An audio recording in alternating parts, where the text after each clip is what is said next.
गुरुजी, आपको सबसे पहले हमारा नमन है। हम आपके आज साथ आए हैं सिर्फ़ ये जानने के लिए कि जो जीवन का सार है वो क्या है? क्योंकि आपके अक्सर प्रवचन हम देखते हैं और लोग सुनते हैं। तो क्या कहेंगे, क्या हम कैसे हम जीवन को अपने बेहतर बना सकते हैं? ये तमाम चीज़ें हम आपसे जानेंगे, लेकिन शुरुआत उससे पहले एक और सवाल से होगी कि इंदौर में आपका आना हुआ है, तो उसका क्या मकसद है? देखिए, इंदौर में आना तो एक सहज संयोग है। हम जैन मुनि हैं और जैन मुनियों का कोई नियत स्थान नहीं होता, न तो हमारा कोई मठ है, न कोई आश्रम। हम लोग सतत विहार करते रहते हैं, एक स्थान से दूसरे स्थान तक जाते रहते हैं। और चातुर्मास में हम लोग एक ही स्थान पर एकदम निश्चित होकर रहते हैं। इंदौर की जैन समाज वर्षों से भाव रखती थी, इस बार ये संयोग बना है और हम चातुर्मास के लिए यहाँ पर आए।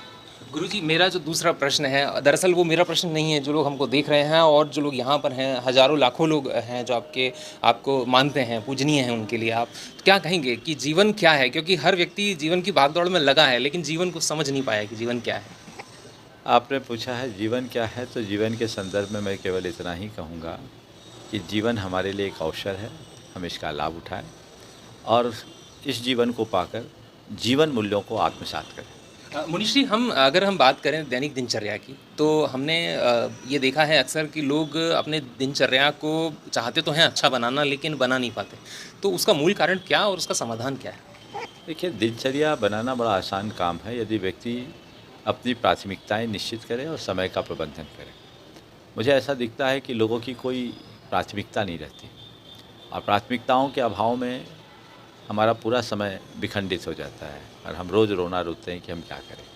तो हम अपनी प्राथमिकताओं को ठीक करें और इनर मैनेजमेंट की कला सीखें।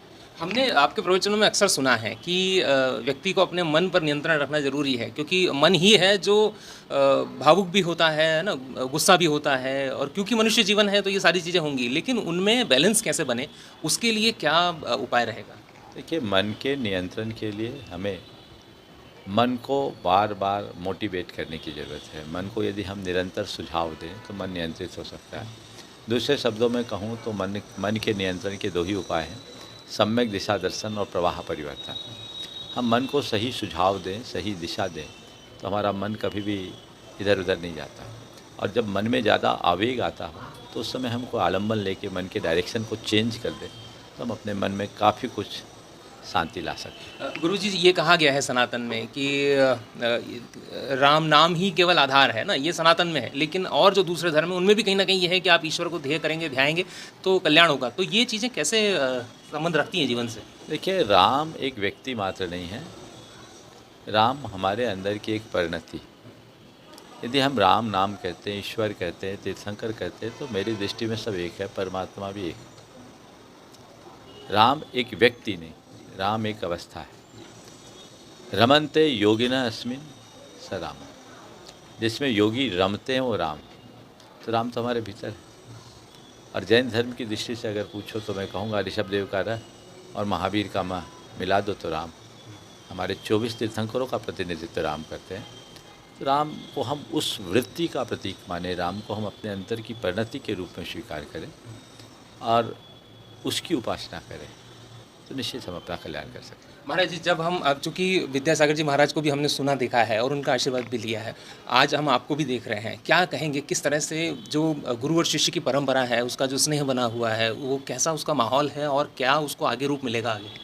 देखिए, हमारे गुरुदेव बहुत बड़े विभूति थे और उन्होंने अपने 55 वर्ष के साधु जीवन में जैन धर्म को जिस तरह से सींचा है, ये बहुत बड़ा विशाल वटवृक्ष बन गया और ये हमेशा फलता फूलता रहेगा। उनने बहुत बड़ी विरासत हम सबको दी है, एक विशाल संघ के रूप में और समाज को अपने द्वारा दिए गए मार्गदर्शन के रूप में।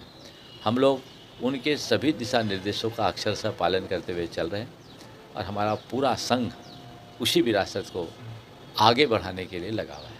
महाराज जी, एक प्रश्न और बड़ा इंटरेस्टिंग है कि जब कोई आपके पास आता है और कहता है कि प्रभु मैं आपको देना चाहता हूँ कुछ, तो आप क्या मांगते हैं उससे?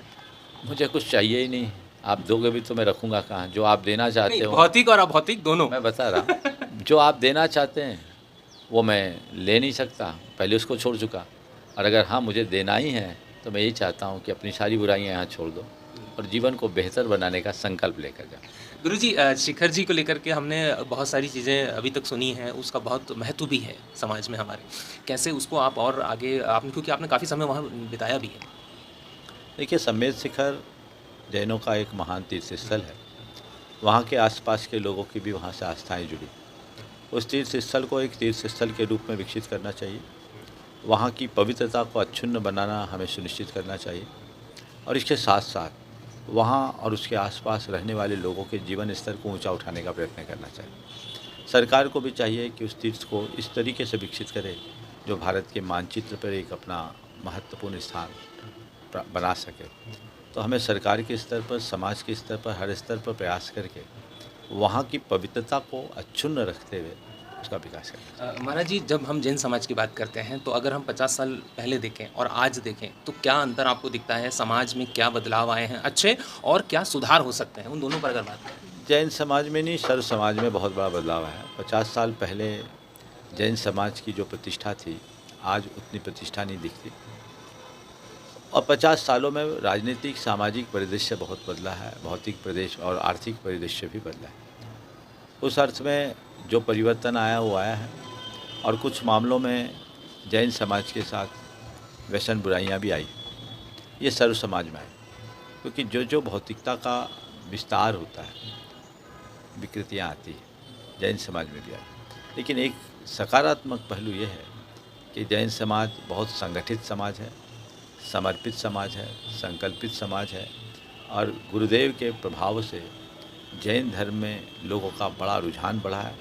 न केवल जैन, अपितु जो लोग जैन नहीं हैं वे भी जैन धर्म के अच्छे फॉलोअर बन रहे हैं। मुझे लगता है ये जैनों का स्वर्ण काल है। एक आखिरी प्रश्न आपसे गुरुजी, हम बच्चों और महिलाओं को लेकर के अगर प्रश्न करें कि उनके लिए आपकी क्या सीख रहेगी जीवन की, 1 या 2 या 3 जो भी आप कहना चाहें? देखिए, बच्चों के लिए तो मैं ये कहूँगा कि बच्चों के हृदय में सांस्कृतिक निष्ठा जगाएं, वे अपने संस्कारों को सुरक्षित रखें ताकि उनका भटकाव रुके।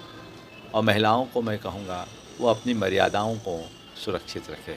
बच्चों में संस्कार और महिलाओं में मर्यादा, यदि ये दोनों कायम रहे तो हमारी संस्कृति बहुत आगे बढ़ेगी। आपको बहुत बहुत धन्यवाद, आभार आपका। दोस्तों, तो हमारे साथ गुरुजी थे और देखिए जीवन की कितनी सारी सार जो है उन्होंने मतलब अपनी मुश्किल से कुछ एक मिनट में आपको बता दिया। मुझे लगता है अगर आप ये इंटरव्यू देख करके अपने जीवन को सुधार लेंगे तो शायद हमारा यहाँ आना और गुरुजी से बात करना सार्थक होगा। Umesh Bhardwaj, ABP live.